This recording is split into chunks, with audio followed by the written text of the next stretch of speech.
Emergency के बाद इंदिरा गांधी क्यों हुई थीं गिरफ्तार? बिना किसी सबूत 16 घंटों तक रहीं गिरफ्तार। कांग्रेस की किस्मत कैसे बदल गई थी? इमरजेंसी भारत के इतिहास पर काला धब्बा।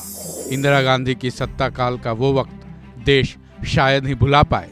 भारत में जितने वक्त इमरजेंसी लागू रहा, देश में हाहाकार मचा रहा। वहीं जब इमरजेंसी खत्म हुआ तो इंदिरा गांधी पर एक बड़ा संकट आया था। 3 अक्टूबर 1977 को इंदिरा गांधी को गिरफ्तार कर लिया गया था।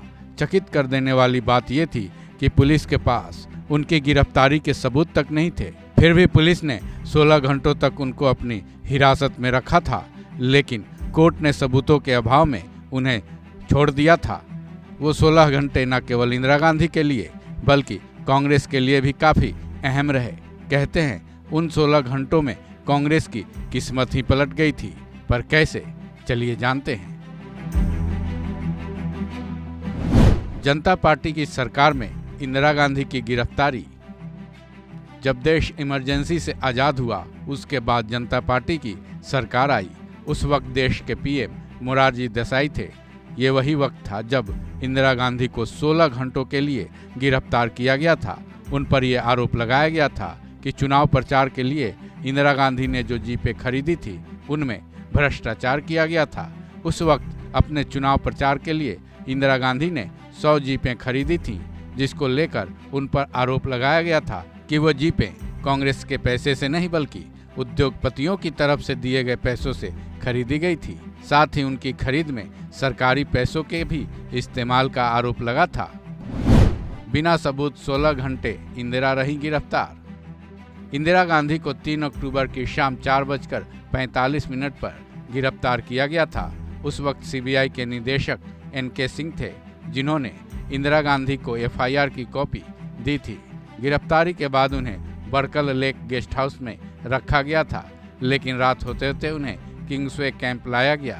अगली सुबह यानी 4 अक्टूबर को उन्हें मजिस्ट्रेट की अदालत में पेश किया गया। कोर्ट में जब उनकी गिरफ्तारी के सबूत मांगे गए तो पुलिस सबूत पेश नहीं कर पाई। फिर सबूतों के अभाव में उन्हें बरी कर दिया गया।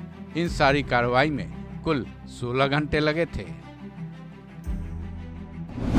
कांग्रेस की कैसे बदली थी किस्मत?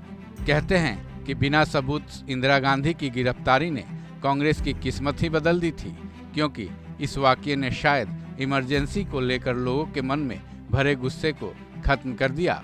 इतना ही नहीं, वो नफरत अब सहानुभूति में बदल चुकी थी, जिसका लाभ कांग्रेस को ठीक अगले चुनाव में हुआ। 1980 के लोकसभा चुनाव में जनता पार्टी की करारी हार हुई, क्योंकि इस आम चुनाव में जनता का इमोशन वोट के रूप में तब्दील हो गया। इंदिरा गांधी की पार्टी की इस आम चुनाव में जोरदार जीत हासिल हुई। इस चुनाव में कांग्रेस ने 353 सीटों पर रिकॉर्ड जीत दर्ज की। उसके बाद इंदिरा गांधी एक बार फिर पीएम की कुर्सी पर काबिज हुई। कहा जाता है कि उनकी गिरफ्तारी ने जनता पार्टी के प्रति वोटरों में गुस्सा भर दिया था, जिसको शायद जनता पार्टी ने भी स्वीकार किया था, क्योंकि उसने अपनी इस राजनीतिक भूल को ऑपरेशन ब्लंडर का नाम दिया था। इस खबर में बस इतना ही। बाकी अपडेट्स के लिए जुड़े रहें वन इंडिया के साथ।